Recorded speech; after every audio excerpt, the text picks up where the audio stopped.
¿Qué tal, amigos de Charlas de Leyendas? Bueno, en esta ocasión, nuevamente con ustedes, vamos a hablar de un personaje que es muy importante dentro de la historiografía mexicana. Nos referimos a don Miguel Hidalgo y Costilla.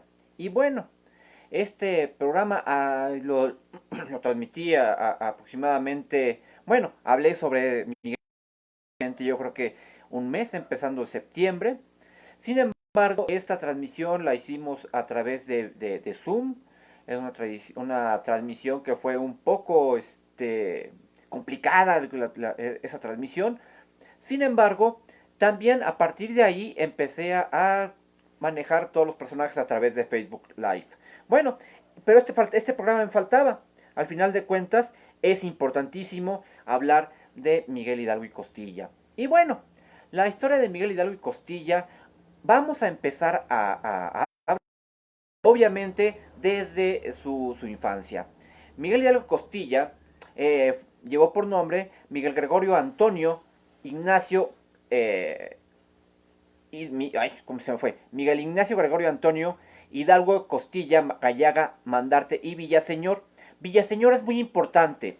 ¿Por qué? Porque Villaseñor, no hay que olvidar que es uno de los fundadores, Juan Villaseñor, de la ciudad de Valladolid. Y en este caso, Miguel Hidalgo, pues es oriundo de por allá. Bueno, al final de cuentas, este parentesco con Villaseñor va a ser muy importante porque él va a tener también parentesco con Agustín de Iturbide. De hecho, Agustín de Iturbide va a ser invitado a una de las conspiraciones propias del propio Miguel Hidalgo y Costilla. Pero bueno, Miguel Hidalgo y Costilla nació el 8 de mayo de 1753.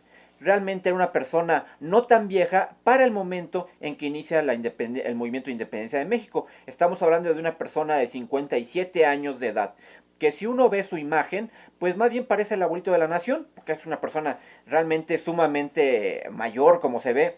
Sin embargo, obviamente no era una persona de ese tamaño, o de esas características, por una simple y sencilla razón. Después de que son tomados prisioneros en Acatita de Baján, ellos van a ser obligados a caminar con grilletes gran parte del desierto para llevárselos a la zona de Durango y algunos otros a Chihuahua, sobre todo a Miguel Hidalgo. Y literalmente los van a llevar con grilletes en las piernas y los van a llevar caminando. Si hubiera sido una persona como nos lo pintan las litografías que tenemos de Miguel Hidalgo, obviamente no hubiera podido aguantar esos trotes. Pero bueno, sin embargo, Miguel Hidalgo es una de las personas más conocidas o de que más sabemos, o por lo menos es el nombre que más escuchamos dentro de la historia mexicana. Lo conocemos como el padre de la patria, obviamente. Sin embargo, hay que ver algo. Este Miguel Hidalgo y Costilla sí inicia lo que es uno de los movimientos más importantes de independencia de México. No es el primero y tampoco va a ser literalmente el último. Sin embargo, va a ser recordado por haber encabezado el movimiento armado más grande que tenemos hasta ese momento. Y bueno, como les decía, Miguel Hidalgo y Costilla va a ser recordado más que nada como una persona sumamente inteligente, sumamente hábil. De hecho, cuando estaba en el colegio, en San Nicolás Obispo, de rector, sus propios compañeros lo llamaban el zorro, y simplemente hablando de la astucia que tenía este animal. Pero bueno, en este caso, Miguel Hidalgo y Costilla va a ingresar a realizar sus primeros estudios al colegio jesuita de San Nicolás Obispo.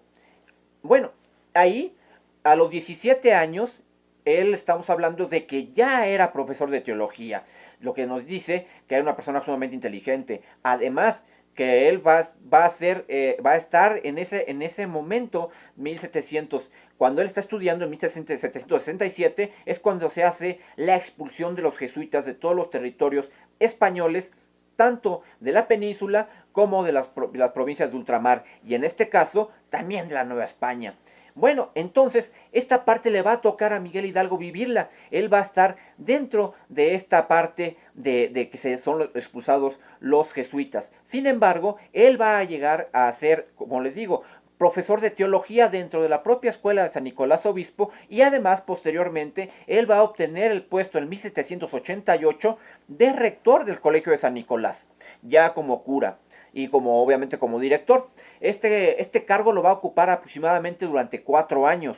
Durante estos 4 años es cuando él va a empezar a forjar algo de dinero, y además va a tener la oportunidad de empezar a leer lo que son las ideas francmasónicas. No hay que olvidarlo, algunos autores han querido interponer como Miguel Hidalgo como una persona que pertenecía a la masonería. No hay ningún indicio ni ningún documento que nos avale tal circunstancia. Miguel Hidalgo no pertenecía a la masonería, sin embargo sí comulgaba con las ideas de la masonería. ¿Por qué? Porque las ideas de la masonería en aquella época, sobre todo con los francmasones, estamos hablando de la independencia o de la Revolución Francesa. Igualdad, libertad y fraternidad. Son 3 bases que va a manejar Miguel Hidalgo y Costilla, que van a ser también gran parte de lo que él va a promover dentro de las charlas chocolateras que llegó a tener, las tertulias chocolateras, ¿no? Que él generaba. Y bueno, así también estamos hablando de que entonces Miguel Hidalgo va a ordenarse como cura, pero como cura secular. ¿Qué significa esto? A diferencia de un cura seglar, estamos hablando, más bien un cura regular, más bien va a observar una regla. En el caso de Miguel Hidalgo, a pesar de que era cura, estaríamos hablando de que a ellos se les permitía de manera muy extraoficial. Sin embargo, sí era algo que se llegaba a dar, que o no era tan mal visto que ellos llegasen a tener mujeres. No podían casarse por aquellos del celibato. Sin embargo, sí llegaron a tener en algunos casos mujeres. En el caso de Hidalgo, se tienen registradas a 3 mujeres. Tenemos a Manuela Ramos, con la cual va a tener sus primeros 2 hijos, a Lino y a Agustina Hidalgo. Esos van a ser sus 2 primeros hijos. Esta unión de Miguel Hidalgo con esta mujer va a durar de 1780 a aproximadamente 1790. Posteriormente va a conocer a otra mujer, a Josefina Quintana Castañón, con la cual va a volver a tener otros 2 hijos. De hecho son 2 hijas, a María y a Micaela Hidalgo Castañón. Y posteriormente va a aparecer una tercera mujer, que es Viviana Lucero. Y con Viviana Lucero va a tener a su hijo Joaquín, que de hecho su hijo Joaquín va a ser uno de los favoritos de Miguel Hidalgo, y que lo va a estar acompañando durante ya el movimiento armado de 1810. Pero bueno, derivado de esto, Miguel Hidalgo y Costilla va a llegar, posteriormente va a rechazar la rectoría del Colegio de San Nicolás, y va a pedir que se le dé un curato, porque pensando que posiblemente un rector de una universidad o de un colegio ganase más que un cura, no, de hecho ganaban casi lo mismo. Cuando él estaba, por ejemplo, de cura en lo que era en el colegio de San Nicolás Obispo, él ganaba alrededor de unos 1087 pesos oro al año. Posteriormente, cuando él llega a convertirse inicialmente está como interino en el curato de Colima, pues más o menos va a ganar lo mismo, unos 1050 pesos. Y cuando lo mandan a Felipe Torres Mochas, se va a incrementar y va a estar ganando alrededor de unos 1150 pesos anuales. De ahí, él va a llegar a ocupar esa posición como cura hasta aproximadamente 1801.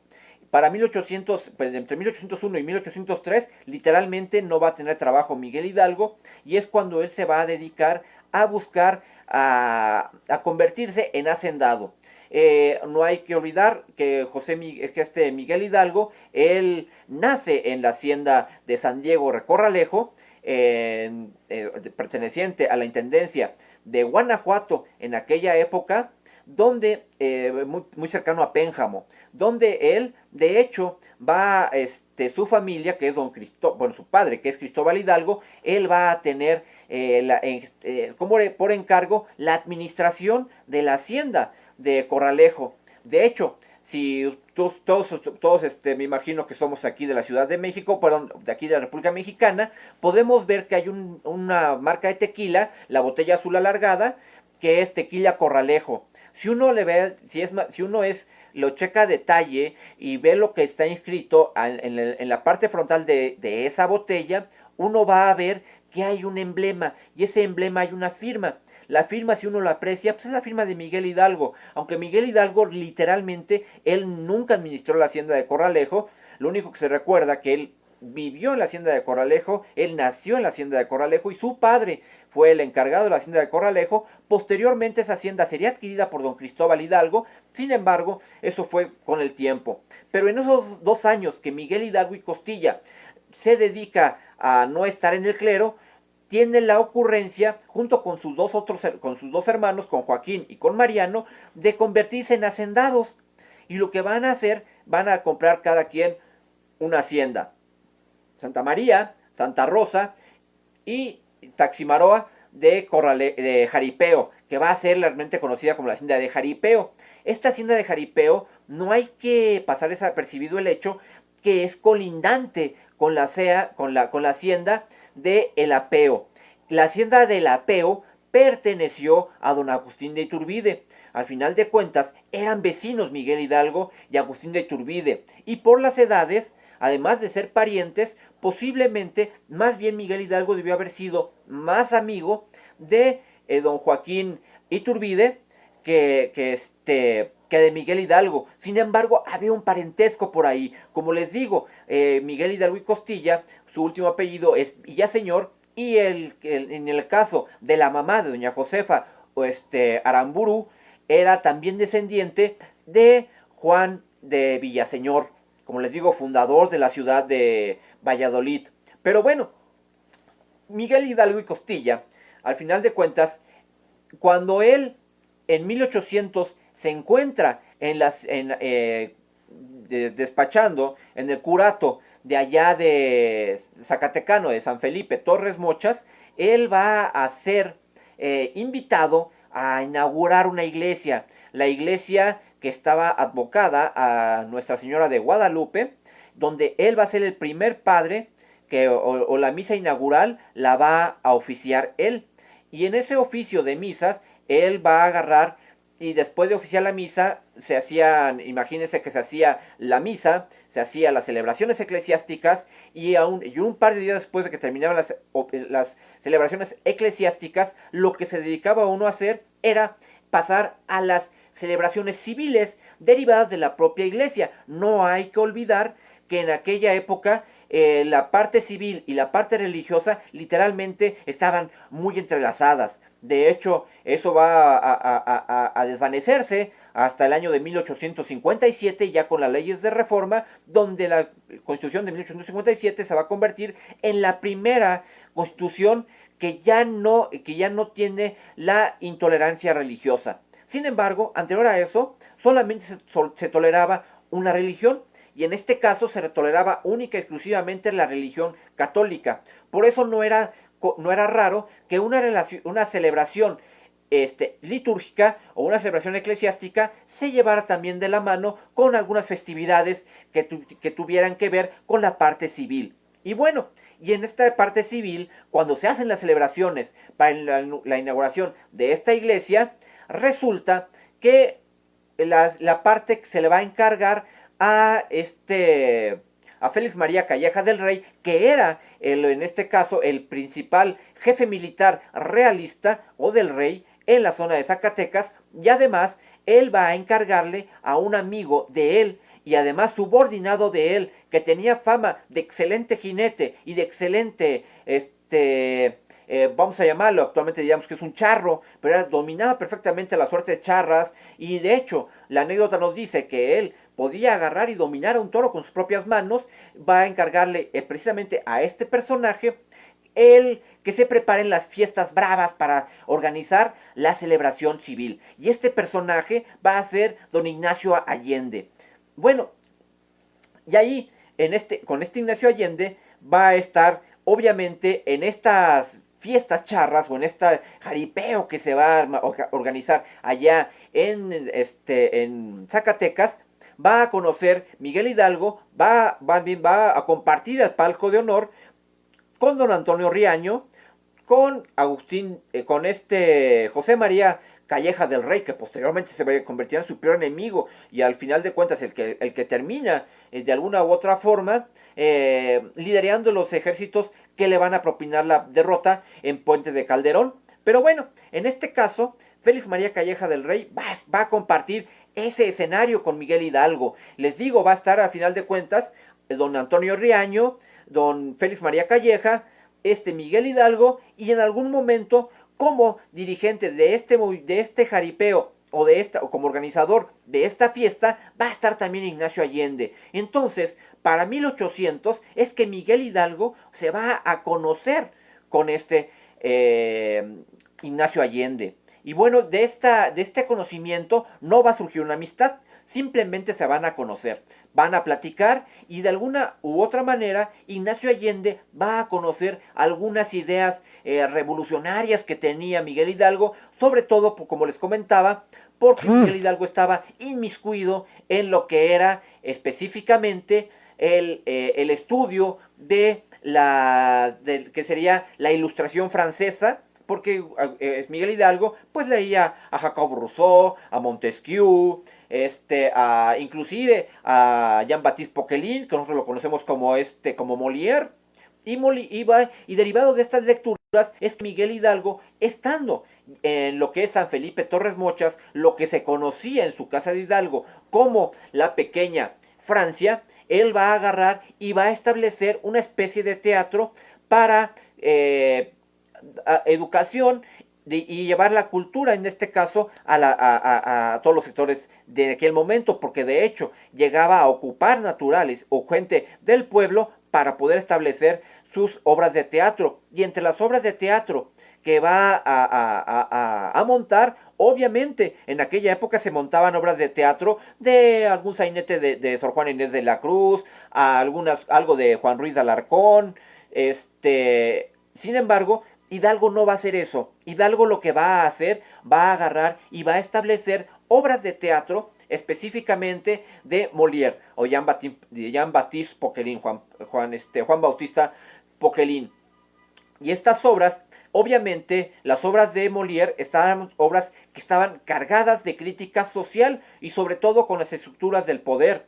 No hay que olvidar, por ejemplo, una obra de Molière que muchos nos recuerda, que es El Avaro, donde nos habla de esta acumulación de bienes que tiene una persona. También nos habla también de la obra del Tartufo, aquel personaje que le gustaba dar dádivas y presentarse ante toda la población como un hombre de bien, un hombre santo, cuando solamente lo hacía en público. Ya en privado, obviamente, el Tartufo no era eso. Y estas obras que van a ser de tan ácida crítica social, sobre todo a las estructuras españolas, van a agarrar y van a permearse y van a ponerlas y las va a montar Miguel Hidalgo en su casa. Bueno, también a Miguel Hidalgo va a tener o va a ser el introductor de alguna u otra manera de lo que es el cultivo del gusano de seda.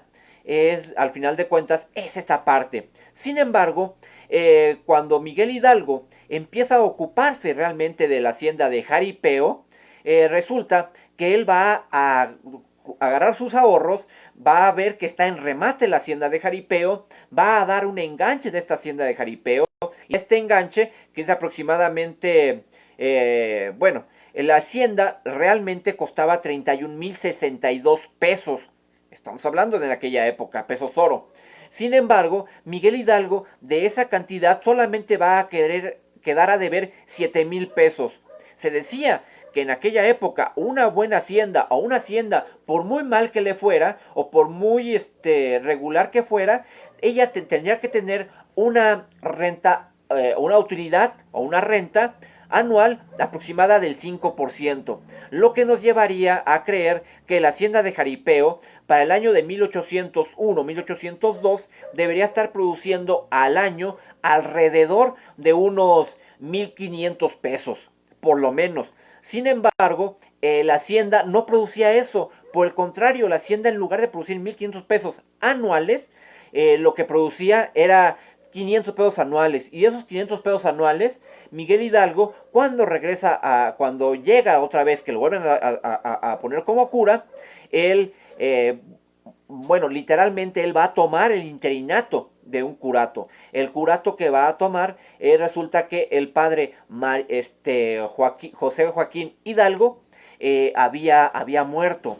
Y derivado de que el padre había muerto, es que van a nombrar a otro padre. Obviamente, si se percataron del apellido, estamos hablando de que sí, el hermano mayor de Miguel Hidalgo era el cura de Dolores. Posteriormente, en 1803, le van a dar este curato de manera interina a Miguel Hidalgo. Miguel Hidalgo, al final de cuentas, va a ocupar el puesto de su hermano. Sin embargo, cuando él regresa a tomar este puesto, él va a tener que poner un administrador en lo que es la hacienda de Jaripeo, y la hacienda de Jaripeo debería producir 1500, y no producía los 1500, producía 500, y de los 500, la producción al año se bajó alrededor de unos 300 pesos. Y aunado a que Miguel Hidalgo era muy dado a estas culturizaciones del del pueblo, es que va a agarrar y va a terminar endeudándose de manera exorbitante. De hecho, para 1809, cuando empieza a surgir estas ideas de independencia, él ve de alguna u otra manera como una oportunidad de poder financiarse, o por lo menos de retrasar o acabar con las instituciones y salvar su hacienda, el hecho de inmiscuirse en el movimiento de la independencia. Más aún que para el año de 1808, uno de sus hermanos había literalmente terminado completamente loco. De los hermanos de Hidalgo también hay que ver una cosa. Uno de los hermanos de Hidalgo va a ser licenciado, y él no va a comulgar con las ideas de Miguel Hidalgo. Por el contrario, él va a estar en contra de Miguel Hidalgo. Pero bueno, eso ya va a ser durante el movimiento. Pero bueno, eso es por cuanto hace a la parte de Miguel Hidalgo. Miguel Hidalgo, entonces, tenemos que en la parte civil fue mal administrado, era una persona muy preparada, era muy culto. Derivado de ello, por lo mismo, sus ideas eran de avanzada. Bueno, sin embargo, para el año de 1810, para ser más exactos, para el mes de marzo de 1810, el movimiento, o una de las conspiraciones con mayor forma, la está capitaneando o la está presidiendo Ignacio Allende. Sin embargo, cuando a Ignacio Allende se le da el nombramiento para ser el jefe, el jefe principal, o el general en jefe de esta conspiración, él dice que no puede ser él, bueno, para empezar, la imagen de de Allende que nosotros tenemos no tiene que ver nada con esa persona. Estamos hablando de que era una persona rubia, era una persona literalmente güera, y su propio físico no encajaba específicamente posiblemente para atraer las grandes masas del populacho. En este caso, lo que van a buscar es una persona que esté muy cerca del pueblo, y que además sea prudente, que no sea tan impetuosa como un Allende, que era una persona muy joven, que sea más bien una persona ya con ideas maduras, y además que comulgue con este caso con el movimiento de independencia. Y bueno, la moción es aceptada, se tiene que buscar a una persona que sea con estas características, e Ignacio Allende va a encargarse de buscar a esta persona. Él se va a acordar que para 1800 había conocido a un padre que curiosamente estaba muy cerca de San Miguel de Allende. Este padre se encontraba en el pueblo de Dolores Hidalgo, Guanajuato. Pero, Dolores en Guanajuato, en la intendencia de Guanajuato. Todavía no era Hidalgo. Bueno, y él va a buscar a este padre y le va a platicar de estos planes de conspiración, de independencia. Pero una independencia algo complicada. ¿Por qué? Porque va a tener sus asegúnes que van a generar que en algún momento algunos historiadores piensen que Hidalgo no quería independencia y otros que sí la quería, pero eso lo explicaría ahorita en un momentito. Pero resulta entonces que van a buscar a esta persona, y esta persona va a recaer, y bueno, para empezar, Miguel Hidalgo, cuando se lo proponen la primera vez, no acepta el cargo, se le va a hacer una segunda proposición donde se le van a dar más en forma estos avances de la conjura, y además se le va también a invitar una tercera vez, donde va a presentar algunos destacamentos y algunas armadas. De hecho, mozos de los Aldama van a llegar ya armados a platicar con Hidalgo. Armados me refiero que se los van a presentar, no crean que lo van a amenazar. Al final de cuentas, Miguel Hidalgo, hasta ese momento, es cuando acepta el cargo. Miguel Hidalgo va a aceptar el entrar a esta conjura a finales del mes de agosto, casi a principios de septiembre. Lo que quiere decir que casi al inicio de la independencia, del movimiento de independencia, es cuando Miguel Hidalgo se va a inmiscuir en esto. Sin embargo, también esto porque también sabemos que esta conjura además era muy famosa y era conocida.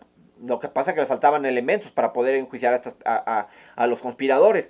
Tan es así que a Agustín Iturbide se le va a encomendar que se dirija al pueblo de San Miguel de Allende y que de ahí empieza a hacer algunas indagaciones porque se cree que hay un cura que está promoviendo las ideas reaccionarias en contra del rey de España.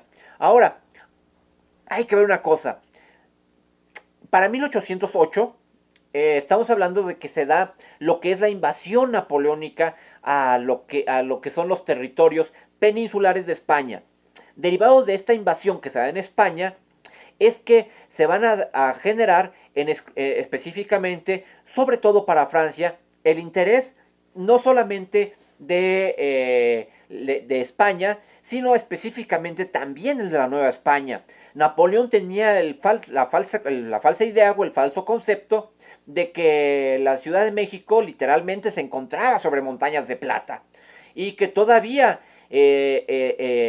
había oro en la zona de Sonora, y al final de cuentas, bajo esta idea es que Napoleón Bonaparte va a agarrar y va a mandar emisarios que platiquen sobre todo con gente que estuviera aquí promoviendo algún movimiento. En este caso no tenemos algún movimiento claro de que Napoleón se haya entrevistado con Miguel Hidalgo, o que algún emisario de Napoleón se haya entrevistado con Hidalgo. No tenemos ningún conocimiento de eso. Se cree que pudo haber existido uno. De hecho, cuando se le está haciendo la causa a Miguel Hidalgo, que se está haciendo juzgado, se le va a acusar también como bonapartista. Nada más contrario. Al final de cuentas, cuando Miguel Hidalgo da su arenga en el pueblo de Dolores, obviamente él está hablando de muerte, que muera el mal gobierno. Pero el mal gobierno no se refería específicamente a las autoridades españolas, sino él se refería específicamente a las autoridades francesas que estaban de alguna u otra manera subyugando a la península por un lado y obligando a la Nueva España a que le mandara cantidades de dinero para sostener la guerra. A eso se refería Miguel Hidalgo. De hecho, cuando Miguel Hidalgo también menciona que, bueno, ese grito de Dolores, la arenga de Dolores, él va a dar son tres puntos principales que él toca, que es muera el mal gobierno, refiriéndose al gobierno bonapartista, viva Fernando VII, porque Fernando VII, a pesar de que él todavía no reinaba o no había reinado, o bueno, por lo menos era el rey designado, el rey deseado en aquella época, así se le llamaba, no se sabía. Actualmente sabemos que fue uno de los peores reyes de España. Sin embargo, en aquel momento no se sabía la experiencia que podía tener Fernando VII. Por eso se le conocía como el deseado. Y al final de cuentas es que esta arenga va a ser acompañada por esta situación de pelear por el rey Fernando VII. ¿Esto por qué? Ahí es donde donde los historiadores nos hacemos pelotas, donde los historiadores nos peleamos según nuestro criterio. Pero bueno, a ver, yo se los pongo así. Resulta que en este caso, Miguel Hidalgo, cuando se menciona a que viva Fernando VII, lo hace no específicamente para pelear por Fernando VII. ¿Por qué? Porque en aquella época la mayoría de la población, tanto la población rural como la población indígena y sobre todo el pueblo común, el pueblo, el vulgo, vamos a llamarlo así, consideraba, porque así se consideraba en aquella época, que el mandato real estaba dado por Dios. En este caso, si uno peleaba por la independencia de una provincia, era atentar contra el rey. Y atentar contra el rey en aquella época significaba atentar contra Dios. Y estamos hablando de que de una población altamente religiosa, no puedes agarrar y decirle, vamos contra el rey, porque estaríamos yendo contra el Dios. En este caso, por eso Miguel Hidalgo justifica, y se justifica en la historia, que Miguel Hidalgo pelea específicamente dando esa arenga. Obviamente es esa parte. Posteriormente, con las proclamas que va a hacer Miguel Hidalgo para allá de diciembre de 1810, es que se va a empezar a establecer literalmente ya políticas que van en contra de los principios que la monarquía española fijaba en aquel momento. Uno de ellos es la abolición de la esclavitud. Pero bueno, en este caso, así lo vemos con Miguel Hidalgo. Bueno, derivado de ello es que hay esta confusión, porque también los que son muy más papistas que el Papa dicen, no, es que estaba peleando por el rey. ¿Por qué? Porque quería conservarle el reino al rey. Habría que verlo, cada quien desde su punto de vista. Yo me quedo más ya con la idea inicial de que al final de cuentas el usar el nombre del rey es para atraer a la población, para hacer el movimiento popular. Eso es lo que yo creo, porque al final de cuentas, cuando también posteriormente, ya con Hidalgo muerto, cuando para darle fuerza a este argumento o a esta tesis, es cuando se da el Congreso de Zitácuaro, la Junta de Zitácuaro, que la preside Ignacio López Rayón, y se va a juntar con el Congreso de Chilpancingo. Obviamente, esta discusión que se da entre Rayón y Morelos, porque Morelos, literal, Rayón dice, no, es que vamos a tener que usar esta figura así, así, así. Morelos en una carta le dice a Ignacio López Rayón, no señor, ya es suficiente, no podemos seguir engañando al pueblo. Estamos peleando por la libertad, no estamos peleando por mantener el reino a nadie. Y es en este caso cuando se fortalece esta idea de que Miguel Hidalgo en la arenga del 16 de septiembre es que por eso menciona que viva Fernando VII. Y la otra parte, que sí es un problema, porque al final de cuentas es lo que va a generar sobre todo mucho temor en las partes no solamente realistas, sino en algunos sectores del criollismo, el hecho de que menciona de que vamos a coger gachupines. En este caso, porque la gente empieza a temer por sus propiedades. Cabe destacar que cuando se le hace la invitación a Agustín de Iturbide, se le pretende dar un salvoconducto a Agustín de Iturbide para que se mantenga neutral. Sin embargo, Agustín de Iturbide le guarda el secreto de la conspiración a Miguel Hidalgo, no sin antes recriminarle que no es el camino para hacerlo, que él no está de acuerdo con ese movimiento, y que además, si a él le toca combatirlo, lo va a combatir. Bueno, esa es la parte que le toca. Sin embargo, derivado de ello, es que Miguel Hidalgo va a autorizar el saqueo de muchas haciendas, y entre las haciendas que se va a autorizar el saqueo, está el nombre de la hacienda del Apeo. Y en este caso, Miguel Hidalgo va a permitir que se saqueen las haciendas de Agustín de Iturbide, situación que le va a provocar a Agustín de Iturbide que sea muy enérgico con el movimiento de independencia, sobre todo de los primeros insurgentes. Y bueno, esa es la primera parte que tenemos de acá, de la parte de Miguel Hidalgo antes de que inicie el movimiento de independencia. Sin embargo, cuando Miguel Hidalgo, él es invitado al movimiento de independencia, el que preside el movimiento de independencia o esta conspiración es Ignacio Allende. Sin embargo, cuando son descubiertos o que se dice que es descubierta la conspiración, cuando Josefa Ortiz Domínguez le avisa a José Pérez de que la conspiración ha sido descubierta o que son descubiertos, también ahí obviamente se prestan a otras ideas. Mucho se ha dicho que José Ortiz de Domínguez llegó a tener en algunos casos amoríos con Ignacio Allende. No hay nada poco, simplemente quedan al nivel de chisme. Sin embargo, por eso es que porque dice, dile a Allende que ya no descubrieron. Porque al final de cuentas, el mensaje de este Pérez que llevó hacia a Ignacio Allende era precisamente para Allende, no era para Hidalgo. ¿Por qué? Porque hasta ese momento el que encabeza el movimiento de independencia o la conspiración es Ignacio Allende, no Miguel Hidalgo.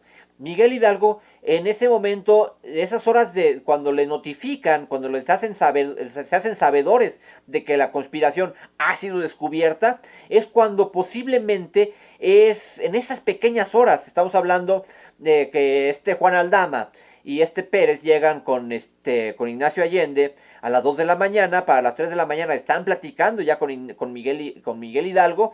Ellos están desesperados, se empiezan a dar unas ideas muy locas, unos de esconderse, otras de que ya no se haga nada, pero al final de cuentas, Miguel Hidalgo obviamente, con una calma, con un estoicismo, él va a agarrar y va a mandar que se les prepare chocolate, al final de cuentas.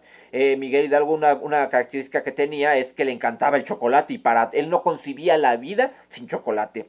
Por lo cual, aunque era de madrugada, él va a pedir que se le prepare su chocolate. La noche, los datos que nos dicen que esa noche, que Miguel Hidalgo termina, después de escuchar todo lo que pretendían, tanto Aldama, que pretendía que se acabara todo, Allende, que esperara un momento más propicio, resulta que Hidalgo simplemente toma su jarrito, su pocillo, le da un par de sorbos, y es donde surge posiblemente de ahí nazca la fortaleza o nazca el Miguel Hidalgo, no cura, no el ilustrado, sino el revolucionario, el que va a encabezar este movimiento de independencia, porque él es el que dice, señores, estamos perdidos, no nos queda otra que ir a coger gachupines. Y entonces esperan que obviamente este era un sábado, al día siguiente era domingo de plaza, a las 5 de la mañana se hace el repicar las campanas, específicamente en el caso de Miguel Hidalgo, la campana de Dolores, nada más como un comercial, no es campana, es un esquilón, al final de cuentas, un esquilón es un campanario, pero que está montado sobre un marco de madera y su sonido lo produce a través de repique, a través de dar vueltas dentro de su propio eje. De hecho, dependiendo del sonido que produzcan, si es grave o agudo, es que va a ser un esquilón o una esquila. Como anécdota, una de las esquilas de catedral inclusive fue llevada a la Inquisición, porque cuando la estaba empujando el campanero, lo que produce es que da la vuelta y el campanero no alcanza a sacar la cabeza y le vuela la cabeza al esquilón.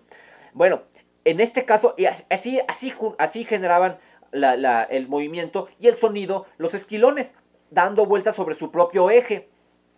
Por eso, bueno, para 1896, que Porfirio Díaz trae lo que es el esquilón de San Josep y lo coloca en Palacio Nacional, es cuando se hace la modificación y se le pone literalmente lo que es la cuerda para que suene la campana. Pero así no sonaba esa campana. Esa campana era a través de girarla. Pero bueno, entonces esa campana llevaba un nombre. Todas las campanas por lo general llevan un nombre. En este caso es una campana que es muy joven la campana, data de 1787 y es bautizada como el esquilón de San Joseph o de San José. Bueno, entonces, cuando él manda en este caso ya a la madrugada del 5 de la mañana del 16 de septiembre, manda al Cojo Galván a que haga el movimiento de la campana. Hidalgo no lo atacó, mandó a una persona que lo hiciera. Y él en el sermón No estamos hablando de que es una arenga como tal. Él en el sermón es donde va a aprovechar la oportunidad y que tiene a todo el pueblo reunido para hablar del mal gobierno, para hablar de la necesidad que se tiene de salvaguardar la religión católica, porque se creía que también en este caso las ideas que posiblemente borbónicas traían el desconocimiento de esta religión. Y bueno, es que lo van a agarrar y va a agarrar y va a hacer esta parte. Y en este caso es cuando va a proponerle al pueblo que sí, que haya un levantamiento. Al final de cuentas, antes de hacer lo que era la misa, él lo que va a agarrar y va a dedicarse en el pueblo de Dolores es a ir a atrapar literalmente, a tomar prisioneros a los 19 españoles que había en el pueblo de Dolores. E inclusive al padre que le tocaba oficiar la misa, también lo va a tomar prisionero porque también era español. Y bueno, los van a aprisionar y a los prisioneros los van a soltar y los van a armar. En este caso ya va a haber una pequeña, vamos a ver, un pequeño destacamento militar o destacamento armado al lado de... Y Miguel Hidalgo va a iniciar este movimiento. Miguel Hidalgo, al final de cuentas, no hay que perder de vista que sí es una persona que durante ese periodo que tuvo de campaña, no estaremos hablando no más de 6 meses, va a tener unos cambios en su personalidad muy marcados. Sobre todo, ¿por qué? Porque independientemente de que una persona muy mesurada, se va a convertir sobre todo en una persona muy cruel. Al final de cuentas, él cuando está en Guadalajara va a ordenar la matanza de 300 españoles, que a través de un torero retirado de apellido Marroquín va a agarrar grupos de 10 en 10 y cada noche va a estar matando y saqueando a cada uno de esos 10 españoles que tomaba cada noche. Y esa parte sanguinaria que va a tener Miguel Hidalgo es muy notoria. Sin embargo, también, además, hay que ver cómo se ven las cosas. Por ejemplo, realmente la primera o la prueba de fuego que va a tener este ejército improvisado de insurgentes, la va a tener en lo que es la Alhóndiga de Granaditas. Y en la Alhóndiga de Granaditas, a pesar de que Ignacio Allende ordena que no se saqueen y no se asesinan a las personas, Miguel Hidalgo va a hacer lo contrario, va a permitir que se sacrifiquen y que en este caso se saqueen las propiedades de los españoles. Y cuando Allende la recrimina, él dice que tienen un compromiso o una deuda con estas clases oprimidas y que es la forma en que ellos se puedan vengar de esta población de opresores españoles. Y bueno, Hidalgo va a mencionar esto. Además de una cosa, la intendencia la Alhóndiga de Granaditas, que nosotros, de un lado, los insurgentes, lo ven como un acto de heroicidad, como un acto increíble el hecho de que del Pípila o muchos Pípilas hayan tomado a sangre y fuego esa fortaleza granera. Vamos a ver del otro lado. Del lado de los españoles había más o menos unas 100 personas que se encontraban del orden civil dentro de esa fortaleza, y estas personas estaban entre mujeres, ancianos y niños, defendidos o queridos porque bueno, el que les defendía la plaza era el intendente Antonio Riaño. Si nos acordamos de lo que les mencionaba, cuando comparte el balcón principal Miguel Hidalgo en la inauguración de allá de la iglesia de Guadalupe, cerca de San Felipe Torres Mochas, él comparte el palco con Antonio Riaño. Antonio Riaño es amigo de Miguel Hidalgo. Miguel Hidalgo le pide a Antonio Riaño que ceda la plaza. Sin embargo, Riaño no cree que Hidalgo esté preparado para hacer una cosa así, para tomar una plaza, y sobre todo, tampoco cree que se vaya a actuar con tanta crueldad. Sin embargo, él cuando ve este momento de la toma de las Alhóndigas Granaditas e intenta de alguna u otra manera parar esta vorágine insurgente, es que en las puertas de la Alhóndiga de Granaditas de un balazo le van a volar, es un balazo que le entra por un ojo y le termina vaciando la cabeza a Antonio Riaño. Y posteriormente a su hijo de Antonio Riaño va a estar dentro de la fortaleza de la Alhóndiga de Granaditas, y cuando se toma la Alhóndiga de Granaditas van a literalmente a asesinar a ancianos, niños y hacer violación tumultuaria de mujeres estos insurgentes, no sin antes robarse todo lo que encontraron.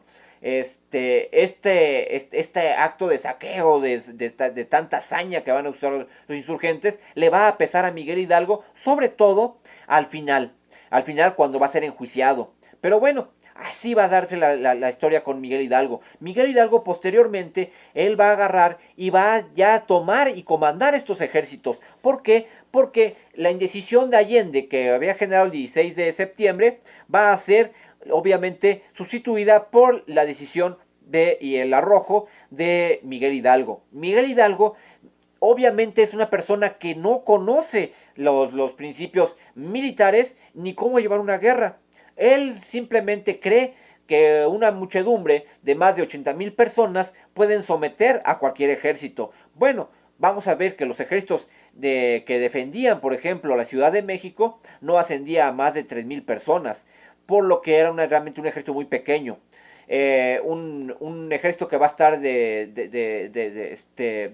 defendido por Torcuato Fausto, y que va a estar uno de los capitanes que van a defender la Ciudad de México, en este caso en el Cerro de las Cruces, va a ser Agustín de Iturbide. Agustín de Iturbide, había que ver qué pasó esa noche. Esa noche, a pesar de que los insurgentes hacen que los realistas se replieguen a la Ciudad de México y literalmente se vayan vencidos, resulta que para los realistas tuvieron muy pocas bajas. Y para los insurgentes la batalla fue terrible. Tuvieron muchas bajas, además de que se consumen casi todo el parque que traían, casi todas las balas que traían. Derivado de ello es que ahí es donde se va a también generar una de las teorías, o muchas teorías, que nos hablan de qué pasa con Hidalgo esa noche. Hidalgo estaba en las goteras de la ciudad, literalmente. Estaba a punto de entrar a la Ciudad de México. Sin embargo, Miguel Hidalgo lo que va a agarrar y va a darse la vuelta. No va a atacar la Ciudad de México. Una de las teorías, o una de las tesis que se tienen, es que Miguel Hidalgo simple y llanamente tuvo un lapsus espantado por lo que había pasado en la Alhóndiga de Granaditas. Él creyó que la Ciudad de México iba a ser igualmente saqueada, igualmente muy cruel, que le iba a tocar vivir un episodio muy cruel en la Ciudad de México. Sin embargo, es poco creíble, porque cuando él llega a Guadalajara, sí lo permite. Ahí es donde mata a los 300 españoles que les decía, con esa retirada. Sin embargo, esa es una de las tesis. Otra tesis es que dicen que el virrey le hace llegar le pone de su conocimiento a Miguel Hidalgo que tiene prisioneras a una de sus hermanas, y que si no se retira no va a respetar su vida y la va a matar. Tampoco se sostendría mucho esa tesis, por una simple y sencilla razón. Si la hubiera tenido, lo hubiera matado. Al final de cuentas, el único que va a respetar de alguna u otra manera la esposa de un oponente va a ser Iriarte, que va a canjear su esposa por la de Félix María Calleja del Rey, porque las tenían prisioneras mutuamente. Y es una cosa medio extraña que pasó ahí. Bueno, que de hecho le va a generar a Iriarte que posteriormente le sea fusilado. Pero bueno, en este caso, tampoco es muy creíble que se pudiera tener prisionera a una pariente de Miguel Hidalgo. Esa es otra de las versiones. La otra de las versiones que la sostiene sobre todo Ignacio López Rayón, es porque Ignacio López Rayón tiene una carta de Miguel Hidalgo donde se le dice que se tienen que ir hacia la zona del Bajío para volver a reabastecerse de armas, porque se acerca el ejército de Calleja por un lado, y por otro lado solamente ya les quedaban 13 balas de cañón y muy pocos pertrechos.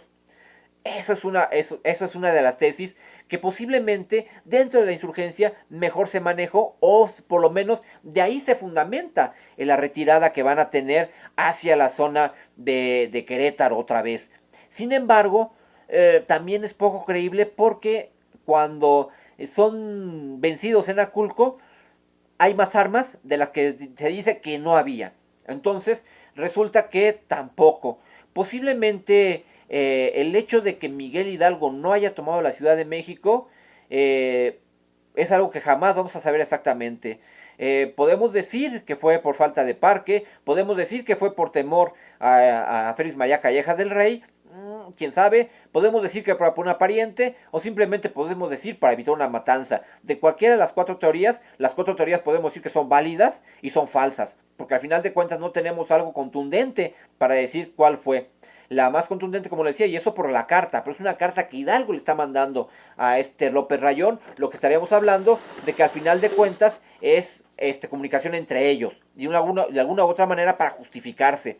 Sin embargo, derivado de esta ausencia es que se van a empezar a dar ya fuertes roces entre Miguel Hidalgo e Ignacio Allende.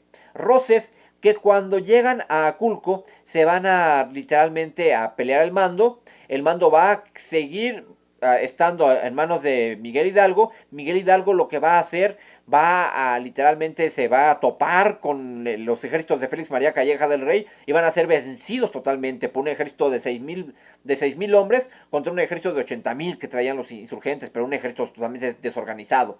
Bueno, al final de cuentas, cuando ellos pierden Aculco, literalmente ellos van y se refugian en la hacienda de San Ignacio de Loyola, que está muy cerca en Arroyo Zarco, y ahí literalmente se van a terminar peleando Miguel Hidalgo e Ignacio Allende y van a terminar dividiendo el ejército, y Miguel Hidalgo se va a ir a la zona de Guadalajara a reabastecerse y de ahí para pretender irse a Valladolid por un lado, y por el otro lado tenemos a Ignacio Allende, que él va a buscar llegar a San Miguel de Allende o hacia Guanajuato, hacia sus cuarteles, y se va a ir por la zona de Querétaro. Ignacio Allende va a llegar a Querétaro, va a saber obviamente el Félix María Calleja del Rey a quién va a perseguir. Pues va a perseguir al militar, no va a perseguir al cura. El cura ni sabe de milicia. Entonces, sabiéndose Ignacio Allende perseguido por Calleja, va a mandarle cartas a Miguel Hidalgo para que lo apoye, para que le llegue con gente, que le mande personal.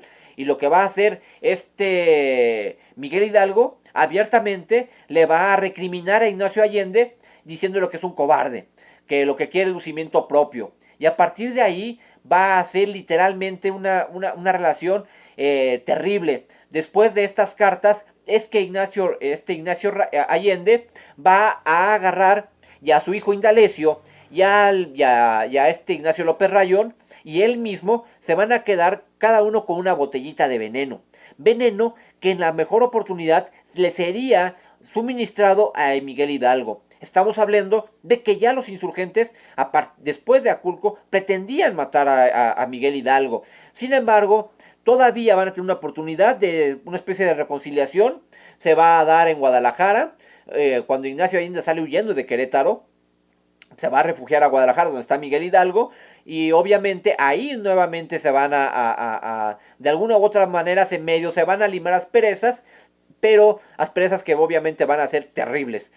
Porque al final de cuentas la campaña que va a dirigir Miguel Hidalgo en Puente de Calderón literalmente fue terrible. Le propinó la peor de las derrotas que le pudiera haber dado al movimiento, se la van a dar en Puente de Calderón. A partir de ahí ellos tienen que empezar a huir hacia el norte.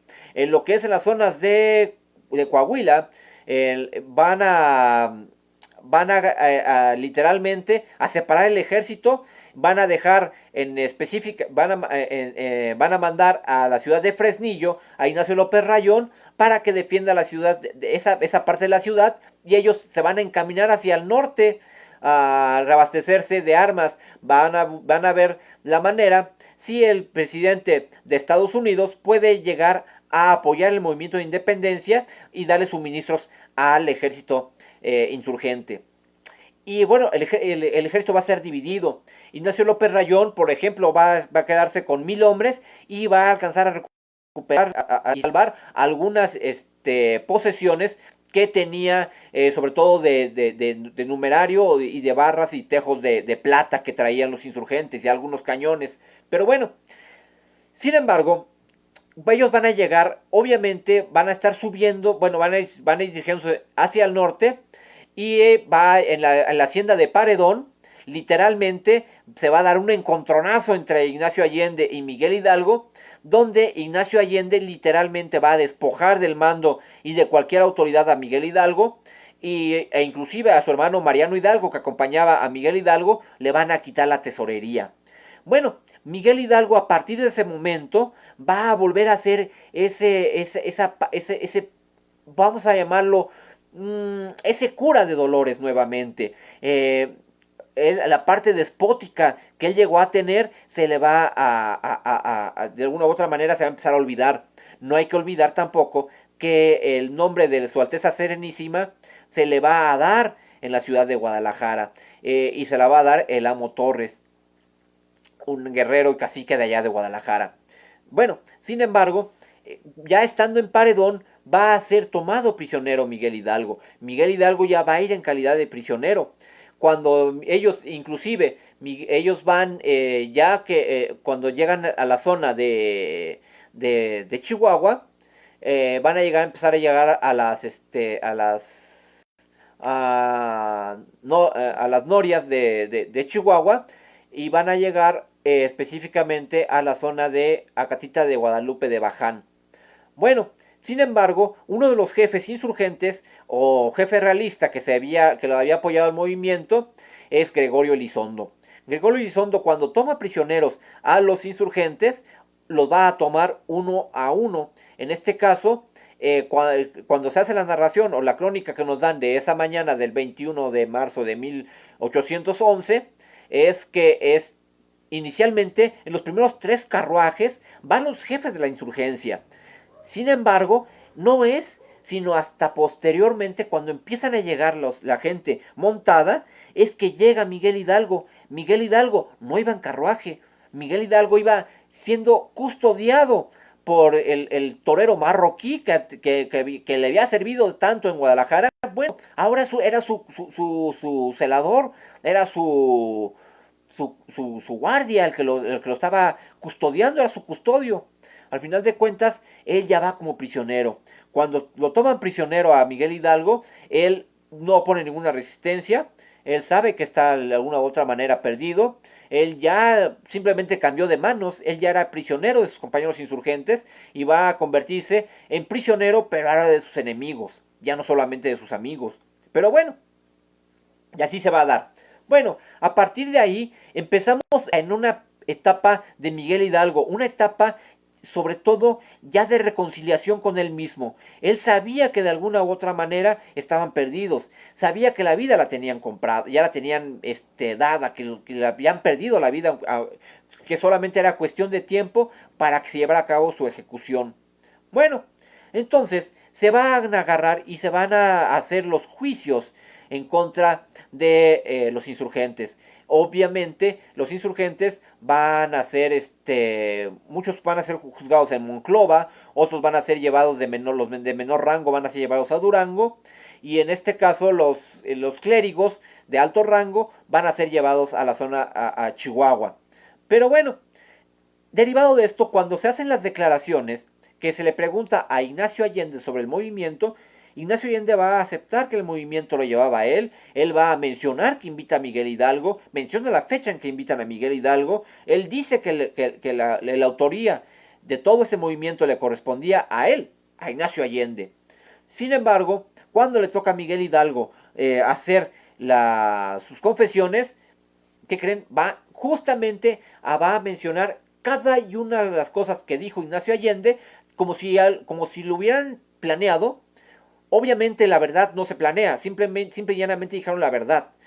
Miguel Hidalgo va a aceptar que él fue invitado al movimiento, que él no era el jefe del movimiento, que al final tiene que convertirse en el jefe del movimiento, porque se ve precisado a ser el jefe del movimiento.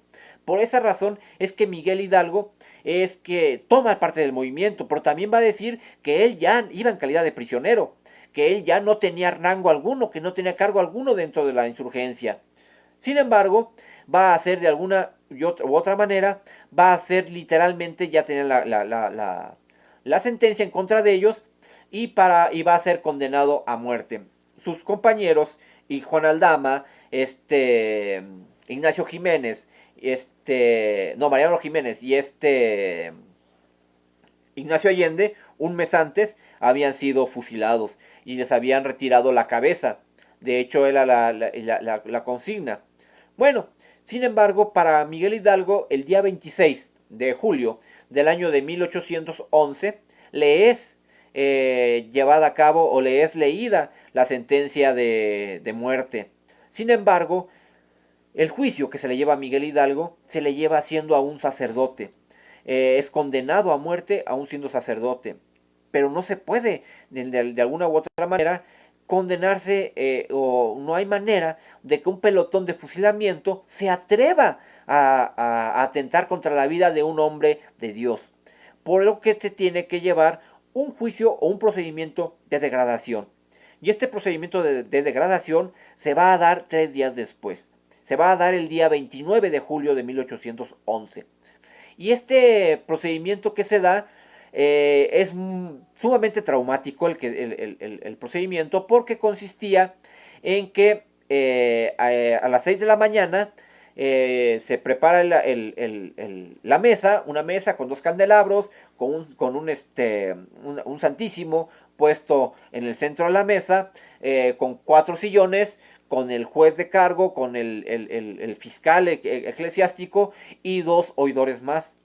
Y bueno, va a ser en el pasillo del Hospital Real de Chihuahua, va a ser nuevamente vestido Miguel Hidalgo con todos aquellos ajuares y con todos aquellos símbolos y arreos católicos que lo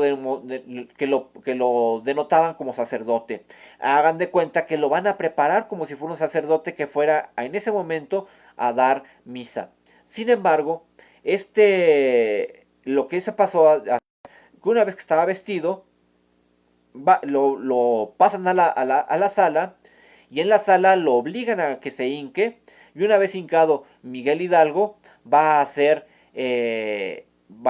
una a una, van a ser retiradas todas las virtudes o todas las concesiones o las facultades que tenía él como sacerdote para dar misa.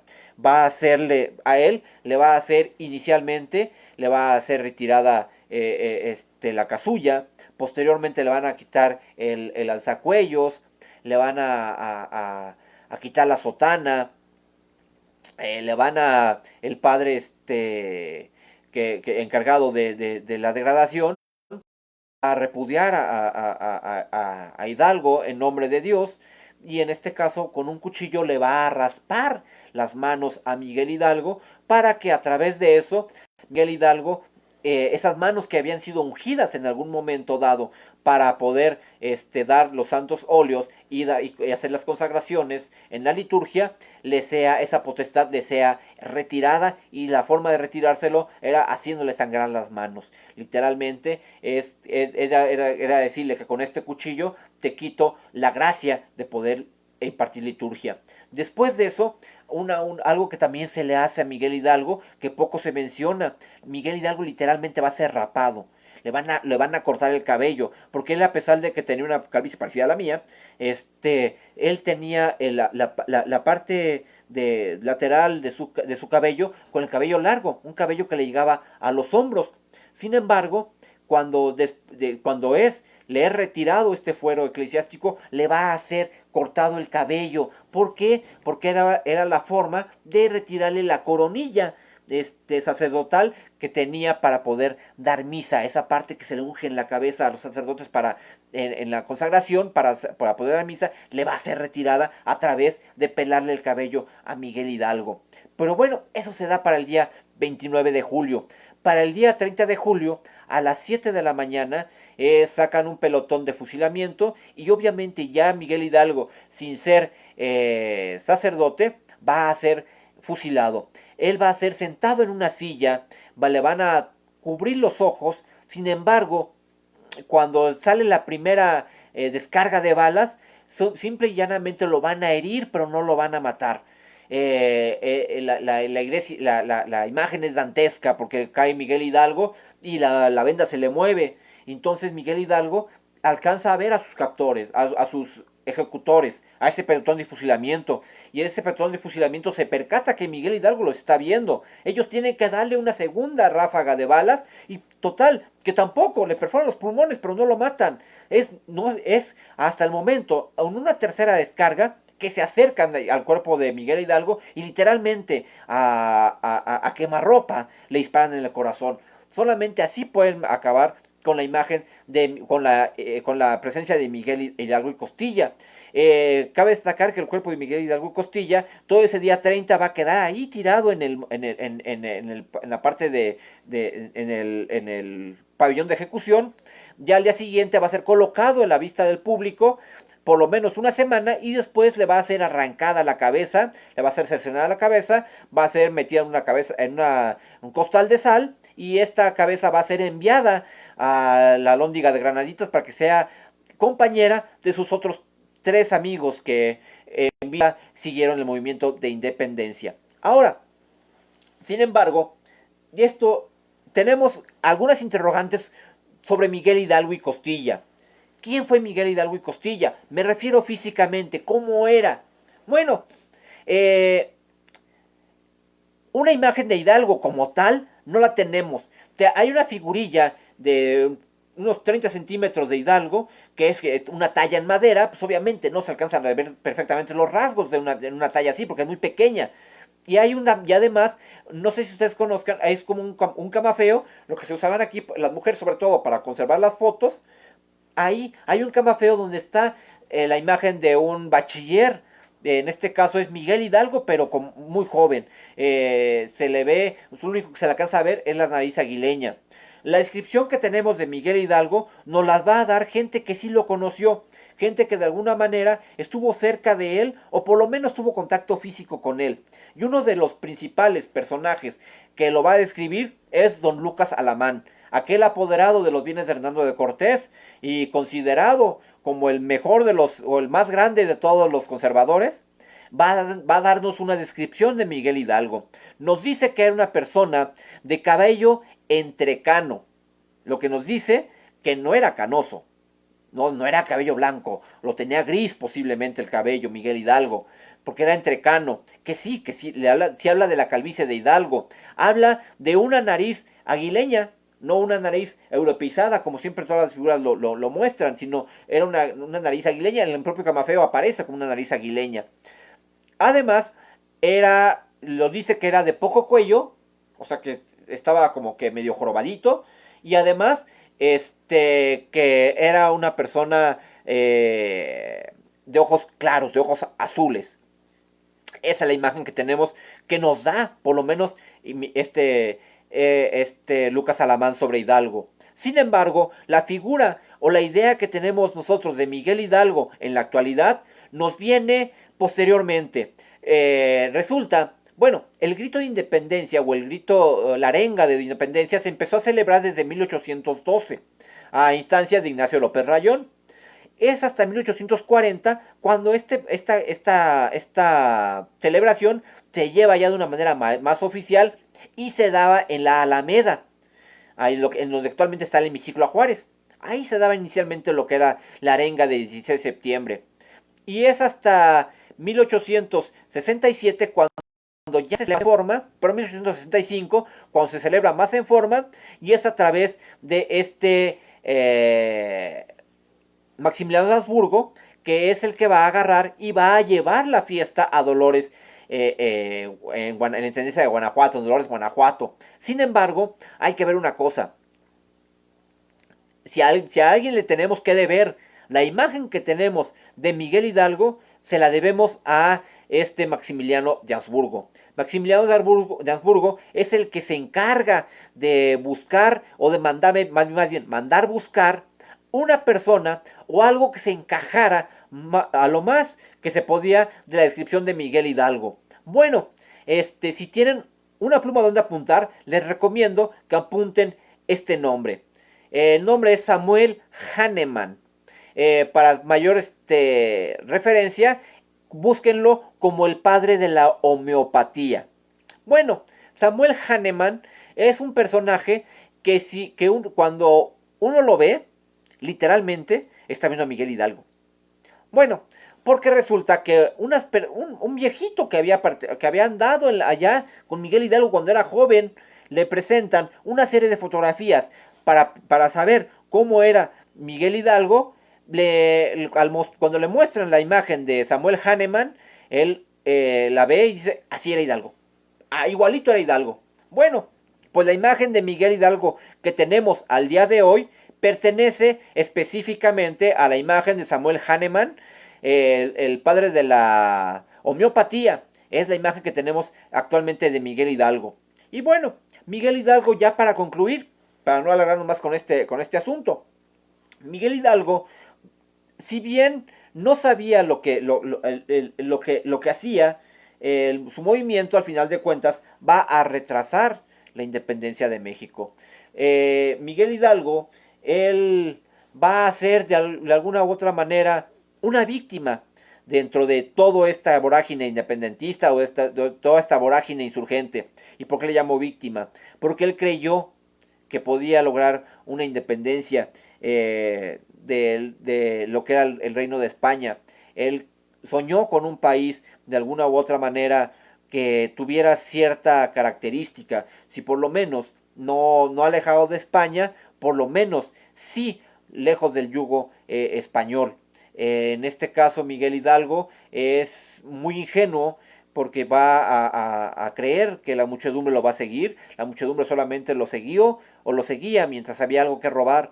Cuando ya no hubo nada que robar o que ya aquellos no se podía el saqueo, sobre todo por los nuevos jefes de la independencia que llegaron, todo eso se acabó. Los grandes ejércitos desaparecieron. Miguel Hidalgo, no podemos justificar que él habla, dice que entró en un frenesí. Uno de sus hermanos para 1808 se había quedado loco. O sea que sí podíamos decir que este argumento de que medio enloqueció de poder en Miguel Hidalgo sí pudo haber sido posible. Miguel Hidalgo al final de cuentas es un personaje importante en la historia de México, un personaje que no se le ha dado la difusión exacta del valor que pueda llegar a tener Miguel Hidalgo. Se le han atribuido una herencia falsa a Miguel Hidalgo porque se le llama el padre de la patria. Dicen que en este caso que padre no es el que engendra, sino el que cría. Y en este caso, en ninguno de los casos encajaría Miguel Hidalgo, porque en este caso la persona que genera el primer movimiento de independencia o que se cree o por lo menos sienta las bases para iniciar un movimiento de independencia se llama Francisco Primo de Verdad y Ramos para 1808. Para 1821 el consumador de la independencia es Agustín de Iturbide y en ambos casos no figuraría el nombre de Hidalgo porque ni siquiera estaremos hablando que Hidalgo ni crea ni va a ser el criador ni tampoco va a ser el generador de la independencia. Miguel Hidalgo se le ha dado esas características posiblemente por aquellos años de 1824, 1825, cuando se pretendía desmitificar y desacreditar la imagen de Agustín de Iturbide. En ese momento es cuando la imagen de Miguel Hidalgo vuelve a tener mucha fuerza y mucho peso dentro de la justificación independentista. Sin embargo, la independencia de México se celebra el bicentenario, obviamente tendremos que celebrarlo a partir del próximo año. El movimiento de independencia de Miguel Hidalgo pues queda así, con un movimiento armado, un movimiento que, para ser exactos, el movimiento de Miguel Hidalgo muere con Miguel Hidalgo, muere en 1811. A partir de ahí, es una nueva etapa que se genera, porque cada uno de los nuevos insurgentes se va a generar historia propia, ninguno va a heredar específicamente aquellos grandes ejércitos de Hidalgo. Posiblemente el único que tuvo las agallas para poder seguir con este movimiento haya sido Ignacio López Rayón. Morelos al principio no tenía ni idea de cómo lo hacía. Él tuvo la fortuna de tener a gente muy preparada en cuestiones de arrieros, en cuestiones de campos, a pesar de que también había sido campesino y había sido arriero. Él va a tener esta parte, pero este movimiento de Hidalgo acaba con Hidalgo, acaba posiblemente en la hacienda de Paredón, no solamente en la Catete de Baján, sino que acabe unas semanas antes, cuando es totalmente destituido de la autoridad por parte de Ignacio Allende. El mérito que podemos darle a Miguel Hidalgo es que en los momentos de crisis, en los momentos en que el movimiento de independencia realmente estaba perdido, o que ni siquiera iba a poder fraguar este inicio de las batallas por la independencia, él tuvo el valor suficiente, él tuvo la osadía, o él tuvo el arrojo necesario para encabezar el movimiento, para no dejar que este movimiento muriera. Y Miguel Hidalgo, al final de cuentas, eso va a promover esa generación de que haya iniciado el movimiento, este movimiento armado que va a generar una serie de movimientos más, ese valor de esa madrugada del día 16 de septiembre de 1810 es el día que Miguel Hidalgo surge como figura, es el día que tenemos que reconocer el valor de este Miguel Hidalgo. Pero bueno, eso es básicamente Miguel Hidalgo, un hombre común y corriente, un hombre con grandes aciertos, con muchas fallas, un hombre bueno, con ideas buenas y también con ideas malas. Dicen que aquel que diga que es totalmente bueno es un mentiroso, y aquel que diga que es totalmente malo es que no se conoce. Al final de cuentas, Miguel Hidalgo tiene esas dos características. Miguel Hidalgo va a permear tanto la parte mala de su ser como la parte positiva de su ser.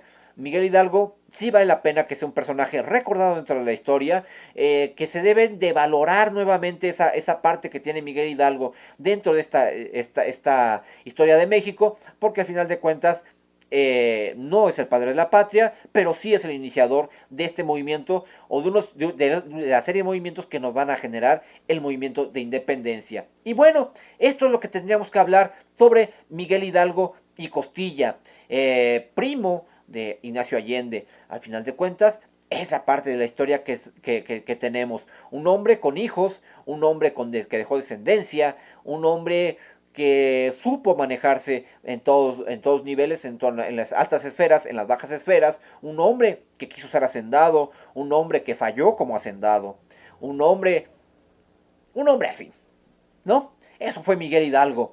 Al final de cuentas, un hombre que posiblemente su valor haya sido ese, sobresalir poquito sobre los demás. Y bueno, esto es lo que tenemos que hablar de Miguel Hidalgo y Costilla. Hoy no me quisieron hacer ninguna pregunta, los vi muy calladitos, pueden preguntarme lo que quieran. Estamos ya en los últimos momentos de esta transmisión. Y y en lo que se decide que preguntarme, les comento, para el día viernes tenemos una plática que me gustaría que desde ahorita empezaran si quieren, echen una leidita a la vida de Antonio López de Santana. Antonio López Santana es increíble, es un héroe, es un personaje, un protagonista del siglo XIX muy importante. Vamos a ver sus partes buenas, sus partes negativas, sus partes locas, sus partes congruentes, los legados que nos llegó a dejar Santana. Lo estaremos platicando el próximo viernes a la misma hora, 19 horas. Y para el día sábado, los que les guste caminar conmigo o caminar en el centro histórico, les tengo una caminata que es en el centro histórico, que vamos a visitar negocios centenarios de la capital de la Ciudad de México. Vamos a ver negocios que tienen obviamente más de 100 años, negocios como La Ideal, negocios como Mercería del Refugio, como Sombreros Tardán, como Casa Boker, el propio Borseguí, el Sanborns. Si les gustan los dulces, vamos a hacer una pequeña escala en la dulcería de Celaya, igual con más de 100 años. Vamos a hablar de los lugares que tengan, donde se haya surgido, por ejemplo, el papel picado, donde se haya creado el miriñaque, lugares todavía donde se creó de alguna u otra manera las modas del sombrero, pues en este caso Tardán. Vamos a hablar también de muchas cosas del centro histórico. Este sábado es un recorrido que dura entre 2 y 3 horas, porque si es algo, si tenemos oportunidad y ustedes gustan, vamos a pasar a algunos lugares. Y si alguno quiere, pues ya será que nos podemos quedar a comer en algún negocio centenario. Por ejemplo, puede ser en el Gallo de Oro, o podía ser también en la Peninsular. Ya sobre la marcha lo estaríamos decidiendo. Eso es para el día sábado. Y para el día domingo, por la noche, nos vamos a Coyoacán nuevamente de leyendas. Estaríamos viendo entonces leyendas de Coyoacán el día domingo a las 8 de la noche. En este caso, tanto lo que es la actividad del sábado como la actividad del domingo es a través de reservación porque son presenciales. Esto es por cuestiones de checar los grupos. Ya saben, en este caso por este streaming no tienen lo hago abierto específicamente para que todo el mundo lo pueda ver. Y en dado caso, si alguien quisiera dar algún donativo, pues están las cuentas bancarias. Pues esto es de manera discrecional. No hay ninguna obligación. En este caso, vamos a hablar sobre estos temas. En este caso, como les digo, el viernes tenemos a Santana. Y me gustaría que también me den ideas.